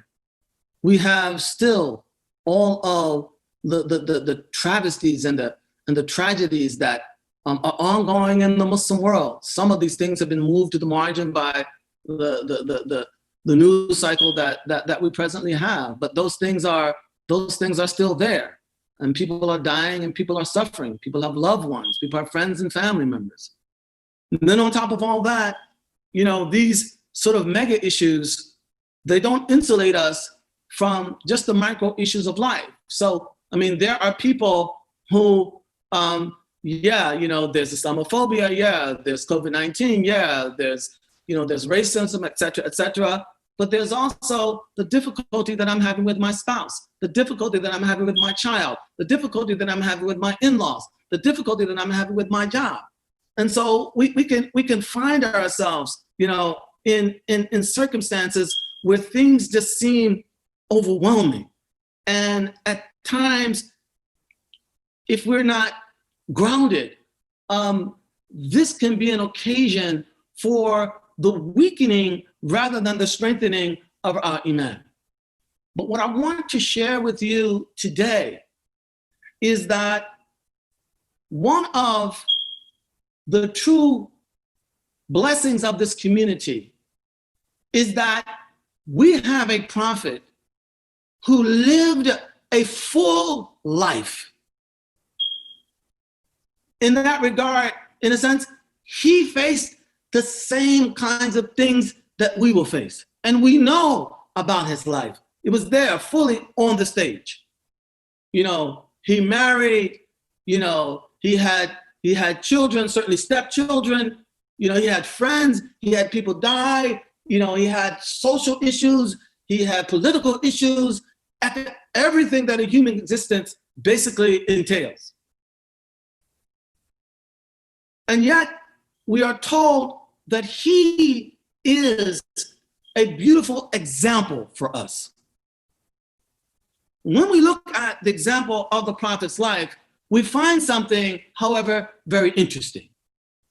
The Prophet's life, alayhi salatu wasalam, is not one that's a bed of roses every day. He does not live a utopian life. He lives a life that is beset with hardships, setbacks, suffering. And one of the things that we learn from the manner in which he dealt with this is how to draw strength from difficulty. Because when we are resilient in the face of difficulty, we are following the example of our prophet. And Allah has told us, tell them, O Muhammad, if you love Allah, then follow Muhammad. Allah will love you. That's what Allah says in the Qur'an. And so what I want to share with us today is just a little bit of insight into how much resilience this man had. And hopefully we will draw some solace from that example, because we will come to understand that a man whose value to Allah is beyond question faced more tragedy than you and I could probably imagine in a single lifetime, right? From the time that the Prophet basically got on his feet in Mecca, he's suffering hardship. And I'm going to start with the year that the hardship was particularly biting, particularly pungent. And that's the year 10. That's called the year of sadness. And I'm going to go from the year of sadness all the way to the last year of the Prophet's life. And we're going to look at tragedies that he went through, personal tragedies, all right? and how he was able to draw on his relationship with Allah to bring him through those tragedies and actually to make him closer to Allah, more assured of Allah's presence and Allah's bounty and Allah's grace. So in year 10, before the Hijrah, the Prophet had been, of course, persecuted in his society. He had been the victim of a vicious Islamophobia. He suffered that very, very much. And the one person who was able to give him some solace as he came home from that every day was his wife, Khadija. Well, in the year 10, his wife dies. So he's coming home now to an empty house. But not only does his wife die, the man who protected him politically out in society, Abu Talib, he dies. That's in 1 year. The next year, the Prophet has said, he said this, to have reached the lowest point is in his entire prophetic career. This is when he goes to Ta'if and he wants to give them the invitation to Islam. And not only do they reject it, he asked them, if you don't want to accept it, fine. Can you offer me protection? They say no. Well, can you then agree to at least keep this conversation private between you and me? They broadcast it. The Prophet, in his 50s, is chased out of the city. Little kids throwing sticks and stones at him. He's bleeding. And he can't even go back into Mecca because his uncle is dead. He has no protection there. That's year 11. Year 12, of course, is the year of the Hijrah itself. And now the Prophet has to leave his hometown of Mecca because he cannot be assured of his physical safety. And he moves to Medina. And from the moment he gets to Medina, virtually every year, he faces another tragedy. Year 1, of course, this is the Hijrah. And the hardships of the Hijrah, we don't have time to go into them. They were real. This is not some vacation they were taking. This was a dislocation of huge proportions, all right? The Prophet settles down. Year 2, we know year 2 as the year of Badr, where the Prophet and the Muslims are victorious. But at the same time, the Prophet comes back into Medina from victory at Badr to the news of what? His daughter, Ruqayya, dead. Year 3, his uncle, Hamza, dead. Year 4, his wife, Zainab bint Khuzaymah, with whom he had been married only for about 8 months, dead. Year 5, the companion was close. And see, I've said this before. It's one thing when you suffer setbacks, injuries, etc., for things that you are doing.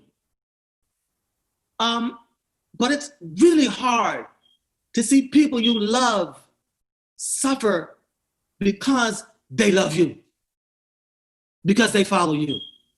Sa'd ibn Mu'adh, dead. Year 6. Year 6 is the affair of the lie. Here you are with all of this stuff you got to deal with. And what do? They accuse your wife of adultery. And he has to walk around in the community every day knowing that those whispers are there. He has to get up in the khutbah on Friday and tell the people, taqillah. And he knows what some of them are whispering behind his back. And he has to deal with that. All right? Year 7, his cousin, Ja'far ibn Abi Talib. And we remember that the Prophet was raised in Abu Talib's house. All right? This is, in a sense, the only family he knew growing up. Ja'far comes back from Abyssinia, dead, dies that year. Year 8, the Prophet's daughter, Zainab bint Muhammad, dead. Year 9, the Prophet's daughter, Kulthum bint Muhammad, dead. Year 10, the Prophet's son, a little boy, an infant, Ibrahim, born to an Arab man in the Arabian Peninsula, a son at his age, dead. The Prophet ﷺ has to weather all of this. all right? And one of the things that I would want to remind, some of our non-Muslim compatriots who are sometimes of the habit of casting aspersions on the Prophet Muhammad alayhi salam, I want to ask this question. All of this tragedy, personal tragedy, and this is a very partial list. This man has to absorb this, and yet you see none of it in the Qur'an. Most of us, if I didn't tell us about these, or someone didn't tell them about these tragedies, they would never have known that they existed. And somehow the Prophet is able to keep this out of the Qur'an. If the Qur'an was just from him, would there not be some reflection of this in the Qur'an? I'm not talking about one tragedy. I'm not talking about two. Every year, tragedy after tragedy after tragedy after tragedy. And he has to absorb that. And so what I really want to come to right now is the idea that we as a Muslim community, we have to learn two things. One, how to draw strength from the example of our Prophet. To know that just because times are tough does not mean that Islam is not true. To know just because we're facing difficulty does not mean that Allah is not there to aid us. In fact, this brings me to the very fundamental second issue that we must learn. Because one of the reasons that the Prophet is able to sustain himself, and perhaps I shouldn't say that, he is sustained by Allah, is because he knows Allah is there and he has not been disabused of the one thing that we cannot be disabused of and still expect to practice Islam. And that is belief in the possibility of the miraculous. We have to believe that if Allah wants it to happen, it will happen in an instant and nothing can stop it. But here, I want to be careful. Because we live in a time when that kind of quote unquote, that kind of religious talk, that magic talk, nobody wants to hear that kind of stuff because they don't understand the nature of miracles, right? I mean, we think that, we're in control. All we have to do is use our reason and use our resources and we can make everything all right, all right? There's a lot that could be said about this, but let me just focus your attention on this. Because today is Juneteenth, and it's a day where we focus on the one disease, among others, that America has not been able to shake for 400 years. 400 years. It's going to take a miracle to undo that problem. But what we have to understand about miracles is that miracles happen in motion. We don't sit back and wait for miracles to happen. We protest, we work, we do dawah, we produce what we produce, we continue to work, we unite as a community, we reach out to others of like mind, we work, we work, we work. And when Allah chooses, he crowns our success, he crowns our efforts with success in ways that we ourselves could never have calculated. That's the meaning of a miracle. Go back to the Qur'an and you will notice that most of the time, the miracles happen in motion. What do I mean by that? Look, I think it's Surah Hud. The angels come to Ibrahim. To make a long story short, they tell his wife, you are going to have a son. Ishaq. And after that, he's going to have a son, Yaqub. Ibrahim's wife says what? يا ويلتى أألد وأنا عجوز وهذا بعلي شيخة. إن هذا شيء عجيب. Shall I give birth and I'm an old woman and my husband here is barren? This is indeed a very strange thing. But notice, she's not going to wait around and wait for the miracle to happen. That's why she said, I don't know how this is going to happen, because for it to happen, me and my husband are going to have to get busy. But he's an old man. But it happens in motion. Sarah just doesn't go to bed and say, well, we haven't done anything, but when are we going to have a baby? We have had no relations, but when are we going to have the baby? No, miracles happen in motion. It is a khalq al-hada, all right? It is, I'm working as I normally work. And instead of producing the normal outcome, the outcome is miraculous, all right? We have to get back to our ability to believe in the miraculous. And in order for that to happen, we have to be in motion and we have to be living lives that earn Allah's pleasure. Pleasure. And if we don't think we need miracles, listen to this. What does Allah tell the Prophet? Tells him what? هو الذي أيدك بنصره وبالمؤمنين وألف بين قلوبهم لو أنفقت ما في الأرض جميعا ما ألفت بينهم ولكن الله ألف بينهم. Allah is the one who aided you directly and through the help of the believers. And he reconciled among their hearts. He made them a loving community. You, O Muhammad, if you had spent everything in the earth, you would have not been able to do this. But Allah did this. But Allah did this. And by the way, this is an Arab community, same language, same race, same culture, same country, same history, same psychological predisposition. And Allah says, what? If I had not intervened, you would not have been able to reconcile their hearts, but I reconciled their hearts. We need reconciliation in this country today, both in the macro and in the micro level. Macro, between the various communities in America. We need that reconciliation.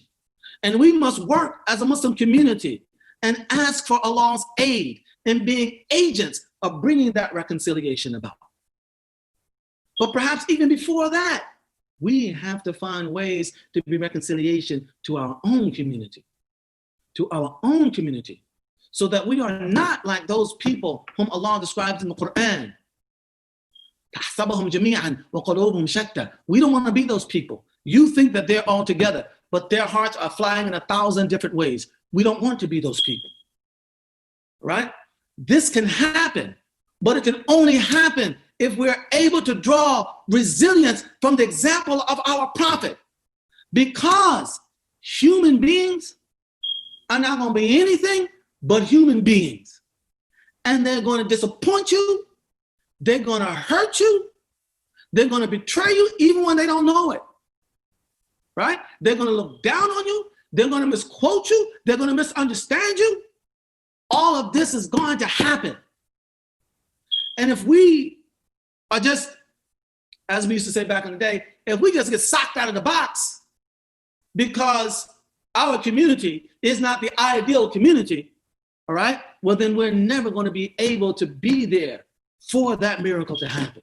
We're not going to be there to be in motion en route to trying to reconcile ourselves in such a way that Allah subhanahu wa ta'ala could look down upon us and touch this community and say, here it is. And once he does that, there's nothing that can stop it. Nothing that can stop it. And let me just say one last point. And I don't know if I'm over time or not. Probably am. I apologize. I want to make one last point. We need to understand that this reconciliation in the broader American society, we as a Muslim community have an interest in that. Both a general moral one and a sort of a more community-oriented one. Because we will thrive where people have less of a reason to throw up their defenses to what we have to say, to what we have to offer, to what we have to represent. And the example of that we find as well in the life of the Prophet. You know, the Prophet spent many years fighting wars, all right? And sometimes that is a necessity from which we may not be able to flee. But in the year 6 of the Hijrah, there was a peace treaty called the Treaty of Hudaybiyah between the Prophet and the Meccans, where they agreed for 10 years there would be no more war, for 10 years. One of the companions, Ubadah ibn Samit, is on record as having said, I know that people think that the great victory that the Qur'an speaks about when it says, Inna fatahna laka fathan mubina, O Muhammad, we have granted you a manifest victory. I know that many people think that this is the so-called conquest of Mecca, but they are wrong. The manifest victory was the Treaty of Hudaybiyah, because the Treaty of Hudaybiyah gave the opportunity within the Arabian Peninsula for people to drop their defenses. They're no longer at war. They don't have to be like this, constantly protecting themselves. They could drop their guard and they could finally listen. And what happened as a result of that, the number of Muslims, people entering into Islam, increased exponentially. So we have battles to fight here, and we must fight those battles. We cannot be a respected community if we're not willing to stand up for ourselves and our values. I don't want anything I said to be taken to mean that we somehow we run from confrontation even when confrontation presents itself to us. We don't. We confront confrontation, right? Having said that, confrontation is a necessarily unfortunate event, all right? We don't relish confrontation, is what I'm saying, all right? We confront confrontation when we must confront confrontation. But our aim is to reach society. Our aim is to empower the society to be able to embrace this message, to be able to establish its relationship with Allah, all right? On the understanding that Allah does what He wills. This is not our religion. This is the religion of Allah. And we're responsible for it on that level, all right? I'll end this thing by saying the following. You know, one of the greatest sources of strength is Iman. Because when you know that Allah is in charge, then nobody can threaten you in your innermost being. Yeah, they can take my job. They can lock me up. They can even kill me, right? But they cannot convince me that my destiny, my success or failure in life is dependent upon them. Because ultimately, whatever happens to me here, I'm going to go before Allah in the ultimate judgment, the ultimate reward, the ultimate punishment is going to happen. And so when we have Iman, real Iman, we're not so angry because we know Allah's in charge. We have to do what we have to do. And if that means confrontation, that means confrontation. But we're not all freaked out because we know that Allah is in charge. And I'll end on this ayah. Qul. And the Mufassirin say, sometimes the Qur'an says, for example, يَسْأَلُونَكَ عَنِ الْأَنْفَالِ قُلْ الْأَنْفَالِ, that, they ask you about the spoils of war. Say to them, respond. Qul here is respond to them. But when it's not connected to a question, qul sort of means Come here, I want to tell you something. Come here, listen up. All right? This is a way of really getting people's attention. قل لا أملك لنفسي نفعا ولا ضرا إلا ما شاء الله. ولو كنت أعلم الغيب لاستكثرت من الخير وما مسني السوء إن أنا إلا نذير وبشير لقوم يؤمنون. Say, I do not control. This is the prophet of God speaking. Whether good or bad comes to me, except by Allah's permission. And if I knew the unseen, no bad would ever touch me.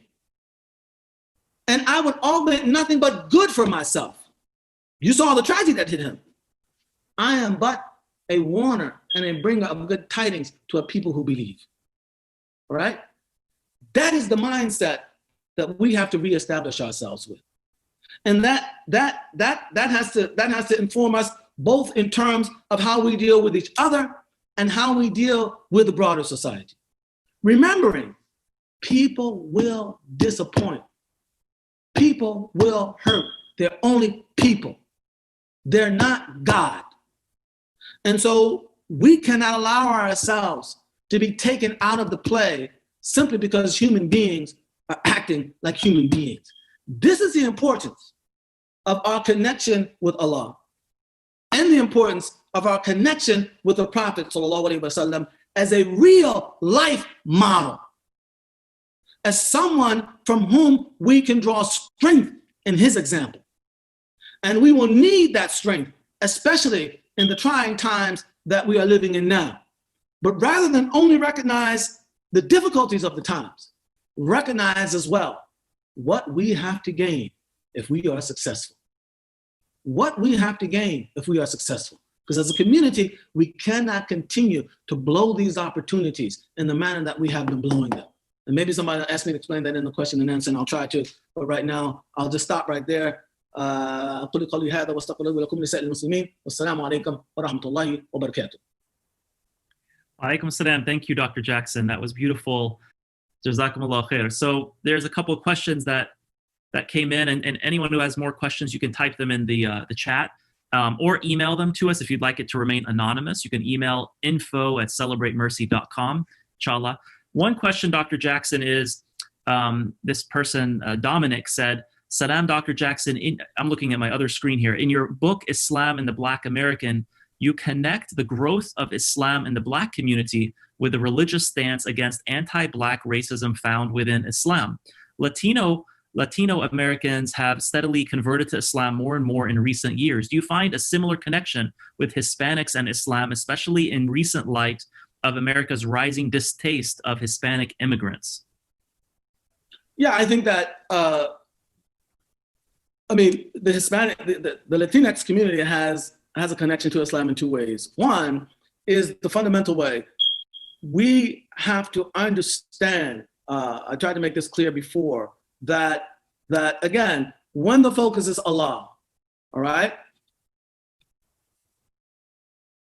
The problem of racism is analogizable to the event that occurred between Adam and Iblis.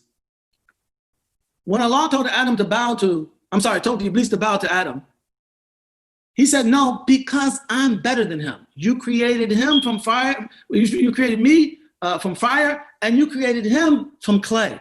And fire is better than clay, therefore I'm better than him. Therefore, no matter what you said, I'm not bowing to him.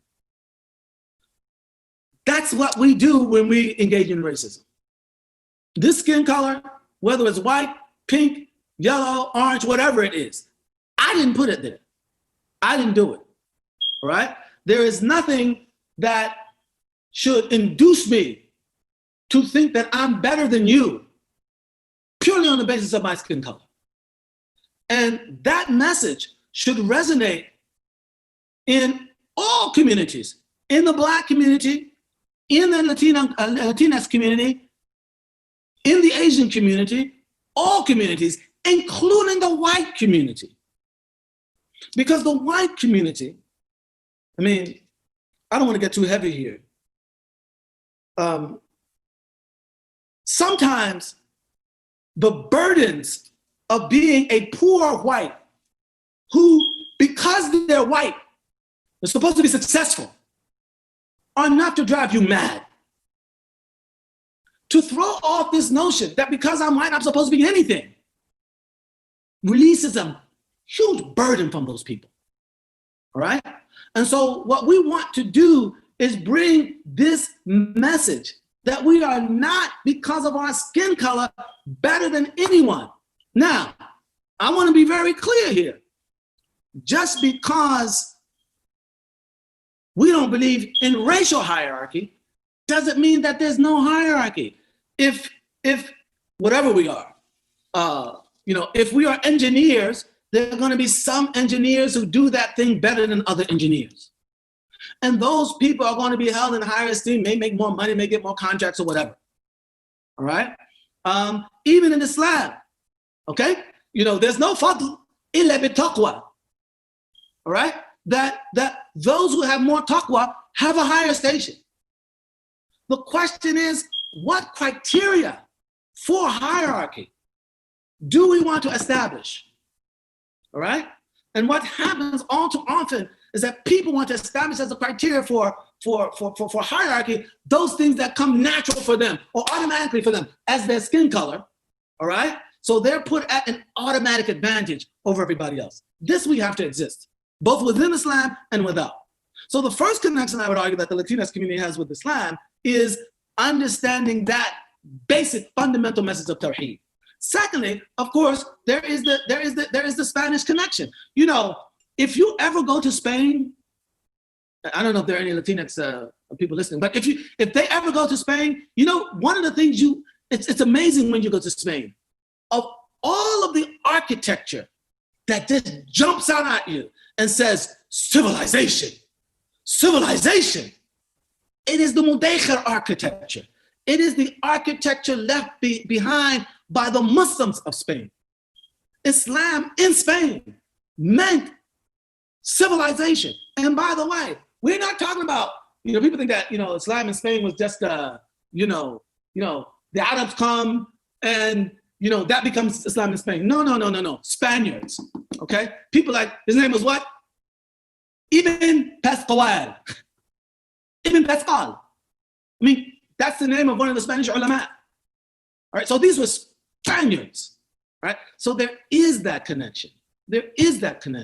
And I would appeal to the Latinx community among the Muslims, go to your people, know your people, speak to your people in a way that resonates with your people, whether Dr. Jackson, the Black American, understands that or not, right? Whether so-and-so, the Arab or the Desi or the white American understands that or not. Speak to your people.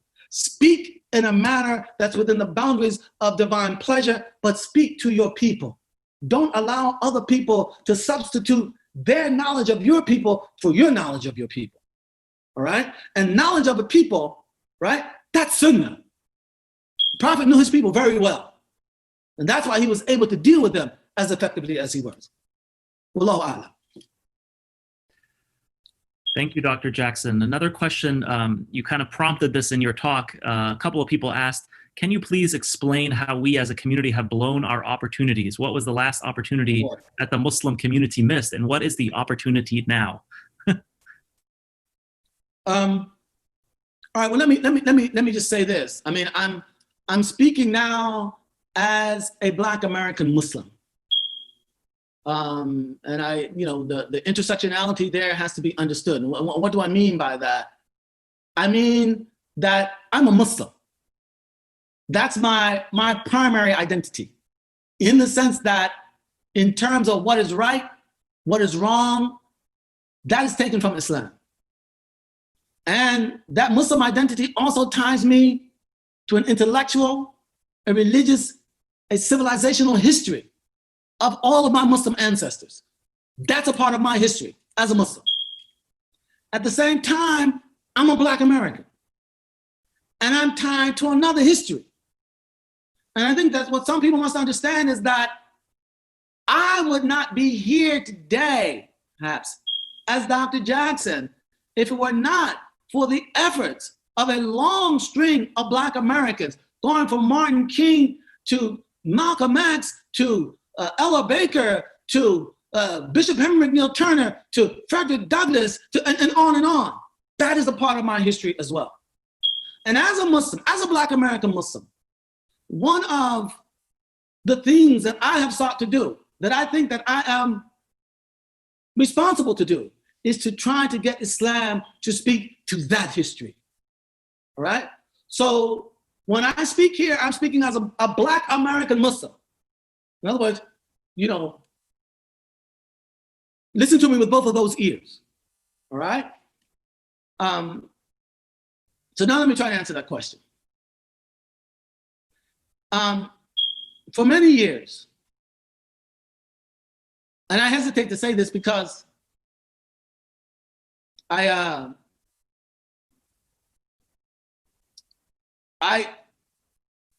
don't like talking about myself, and I really don't like this "I told you so" thing. But for many years,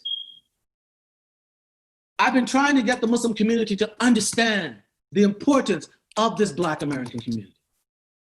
And I've seen that Black American community as the Beni Hashim of Islam in this country. For whatever reason, and we can get into that maybe in a more private conversation, but that understanding has not been heeded. And therefore, rather than increasing our capital within that Black American community, we as a Muslim community have precipitously begun to lose our stature in the Black American community. Now, what was the opportunity that we blew? Was precisely that, to invest in that community. Look at what happened with the murder, the vicious murder of George Floyd. The Black American community set the whole world on fire. You just imagine if Islam had been representative, or at least one of the representations in terms of the image of the Black community. If Islam had been representative of that community, all right, how that kind of multiplier effect would have devolved upon Islam and Muslims. But we ignored it. And not until the dominant culture decided that, no, this is important, then Muslims began, okay, this is important. We have to stop this. We have to stop this. That's what I had in mind when I talked about, when I mentioned, you know, just blowing opportunities. Blowing opportunities. We have a community here that cannot be alienated. Nobody can tell them go home. This is the community that is the moral conscience of the country. We saw that right now. We're seeing that right now, the moral conscience of the country. This is a community without which America will never be able to redeem itself. This is the fact.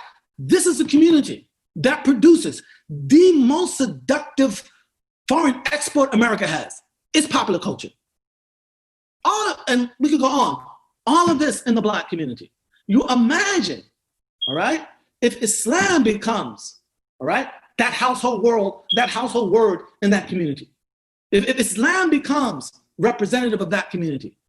If Islam becomes, you know, there's some people who say, and we're not going to discuss this, some people say Islam is the unofficial religion of hip hop, right?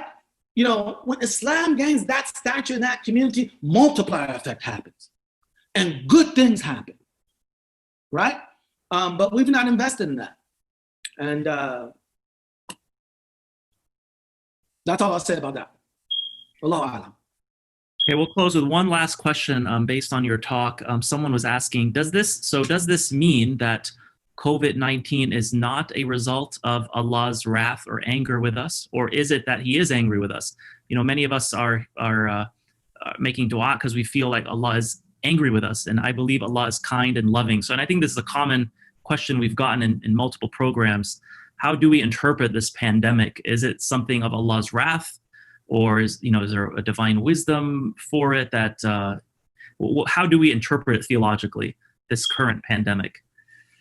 Well, I mean, there are a number of ways that you could that you could interpret it. Personally, I think that in some ways that gets the question backward. whether it is a punishment or it is simply a test. The reality is that ultimately the only one who has the ultimate power to do anything about it is Allah. And therefore, what we want to do is to put ourselves in a position where our dua, our collective existence, is something through which, inshallah, we will be able to call on Allah for. Allah will always test, as He tested the Prophet. The question is, in what condition are we to call upon Allah to lift this burden, to lift this test? And do we really call on Him sincerely because we believe that He is the ultimate power? Or do we call on Allah to test Him? Yeah, let's see, can He do it? Do we do that? All right? So, I mean, if someone were to say that this pandemic is the result of some punishment from Allah, I could not, certainly as I see things right now, I could not definitively refute them. Okay, that's their opinion. If someone says, well, no, I think this is just a test, well, that's also a plausible explanation. The reality is, though, that Allah is in charge. So the question becomes, how do we position ourselves as a community to be in a position to call on Allah to actually lift this thing? That's the question to me. Do we believe really that that Allah is ultimately in charge, or is that just the go-to when things happen that we feel is somehow beyond our control? Everything is ultimately beyond our control. We don't control ultimately anything, but we only recognize that on occasions like this. So to me, that's the real question. I cannot answer whether it's because of this or that in any definitive way. But to me, that's not really the question for me. Thank you, Dr. Jackson. With that, inshallah, we will conclude the program. We really honor to have you today for this program, and both parts of it. Jazakumullah khair. It's an absolute honor that you were able to join us today. Jazakumullah khair. Thank you. Alhamdulillah.